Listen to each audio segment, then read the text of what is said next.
Hi everyone. I have finished, I think I have one left, but I have almost finished all of your coaching reflections. And by the time I make this video and get it uploaded, I'll have them all done. So I made some notes because I thought some of you did a really good job and you had such interesting comments about coaching. So one of you talked about coaching as a professional development, and I never think of coaching as a PD because I almost see it as a craft or as an art. And I guess you could train someone to be a coach, but I just can't think of it as you take professional development in coaching. It's not that I'm arguing with that fact. It's just I have to think about that because I probably see coaching in a different context. I wrote down, I thought this one was great. Somebody put down that a characteristic of coaching was physical restraint. And at first I thought you were talking about like you're trying to coach someone along and they're not cooperating and you have to restrain yourself from physically reaching across the table and shaking them and going, "What's wrong with you?" Or, "What are you going to do next?" But instead, what you actually meant was that the physical restraint you need is to be able to not jump in and tell them what to do.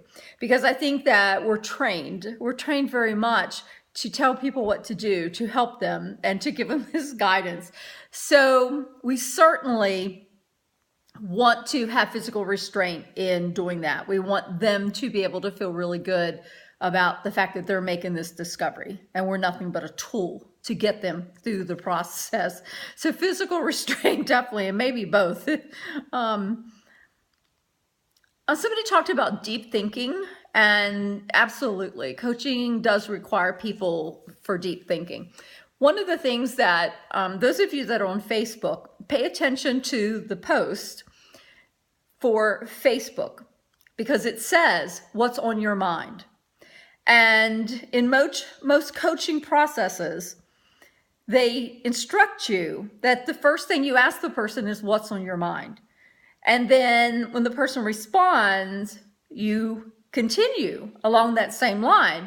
Well, is there anything else? Is there anything else? And you continue till you've exhausted it, because that's really how you get deep thinking from the coachee if you're coaching them. And Facebook, a little bit of trivia for you, uses that coaching technique, what's on your mind, for you to post whatever you want to share on Facebook. So the next time you're posting, take a look at that. That's a coaching technique that Facebook has instilled. It's an investment. It definitely is an investment. When you are coaching someone, if you're coaching someone for a company, it's a company investment. If you're coaching someone as an instructional coach in a school district, that's an investment in your students.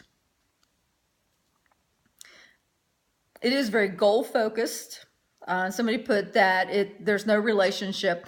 I probably like coaching better than mentoring only because I see coaching much more detached. Like you're not necessarily getting involved with the person, you're serving in a role, a tool to get them to where they need to go. And I like that. Where mentoring is more affectionate and nurturing. So I like the detachment of coaching. I really do like that. Coaching pulls out of us questions, and a good coach really says very little. The better coach you are, the better you are at questioning techniques. And coaching is all about questioning techniques. It really is. It's about knowing when to ask the right questions. That's the art. Please, please, please, you guys are not using citations. You're taking information out of the textbook. You're taking information out of Blackboard. You're taking all this information, you're putting it in your papers, your reflection papers, and you're not giving anyone credit. Unless you said it, you invented it, you have to cite it. And again, just because you read people's information and then come up with something, you still got to credit them because they're the one that inspired it to a certain degree. I mean, if you knew nothing about coaching and then you read about it and you came up with this definition for yourself, well, you still have to cite the people that you read in order to come up with that revelation. So cite. I'm not seeing enough of citations in probably 80% of the papers that are being submitted. Let me see if there was anything else. That's probably it. The videos, most of you have really good videos. Cut the videos back. Some of you are 15 minutes. Seriously. I have to watch it, but unless you have the dynamics of video presentation and you're flipping from screen to PowerPoint and to a Venn diagram and over to this and that, 15 minutes of me listening to you speak, no matter how much I enjoy you and how much I like you and how much I love the topic, is cruel. Get these videos down to 3 to 5 minutes is my attention span, and my attention span is the same as everyone else's. So if you need to do 5 minutes, try not to exceed that. 6 minutes max.